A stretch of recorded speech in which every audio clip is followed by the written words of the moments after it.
Humans finally broke physics by traveling faster than light in an experimental spaceship. 8 alien civilizations visited Earth to issue a speeding ticket, and 3 more sent strongly worded letters about safety in their school zones. According to the aliens, we humans blew first contact way out of proportion. They came to Earth to tell us that we needed to slow down, and we had them trending around the world in seconds. The U.S. government, after over 100 years of trying, had created an engine that folded space onto itself and leapt from one place to another, which allowed them to fly faster than the speed of light. Of course, the second we'd done that, the life we'd been searching for forever knocked on our door and handed us a speeding ticket. See, as it turned out, humans had been incredibly unlucky when it came to finding alien species. Every attempt to reach out, listen, call, or message had been a single degree off of finding a biodiverse galactic community. In fact, the galaxy at large had assumed that we knew about them but didn't want to talk. What else did you think about someone seemingly intentionally ignoring you?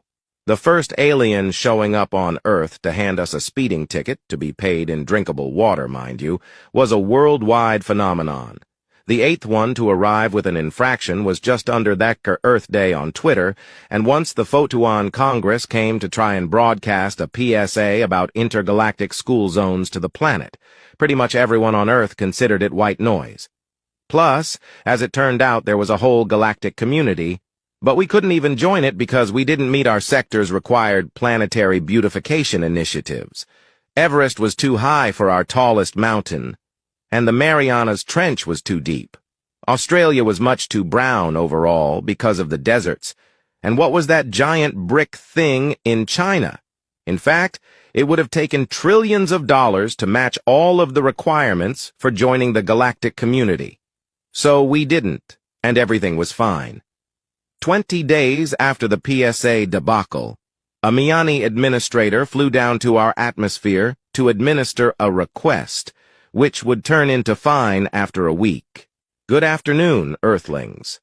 The structure, you know as the International Space Station, is 3 inches too large and breaks the galactic community's non-celestial objects in orbit protocols. Please remove the station by the end of the week or turn it into a planetary body. Yours, the Planet Owners Association. It took us a while to figure out what the hell that was. After all, we'd just been told that we couldn't join the galactic community, so we surely weren't violating their rules. It turned out that even if we weren't members, we were still expected to uphold the Planet Owners Association, which was bullshit. In the end, the world's governments, now combined to attempt to work with the aliens, ended up transferring the ISS to a moon base, or at least attempting to, but a week later, a Photon ship was in our atmosphere beaming a message to our leaders.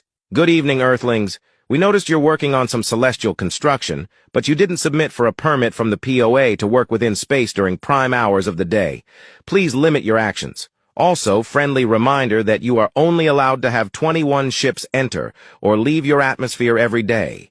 Anything greater is uncomfortable for your sector neighbors. Thanks. The Planet Owners Association.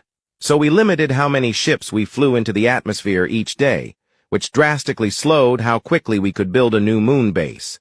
Some of the former leaders complained about bowing down to such a fundamentally annoying and petty order. Still, it was easier than declaring war on the galaxy or whatever would happen if we didn't follow the rules they set out for us. For a year and a half, everything was going relatively well. Sure, we were getting notes from the POA almost daily, but speaking to representatives and matching demands of the POA became a full-time job for thousands of humans. A new industry was created doing projects that seemed like an incredible waste of time, like digging a small trench through 3 cities in Canada. Everything was fine, of course, until the last letter. Good evening, Earthlings. During a routine colors inspection, we noticed that your oceans, when viewed from orbit, are on average number 0F, 1, 2, 3F, or Oxford Blue. Please apply colorant to adjust this to at least number 131853, Royal Blue Dark, or lighter. Thanks. The Planet Owners Association. The vote was unanimous. Humans were done with the POA. even if it meant war. As it turned out, there were no real consequences for breaking the rules that the POA suggested. There were a lot of passive-aggressive letters, sure, but we were free to ignore those. Most of the human race wanted to go to war anyway.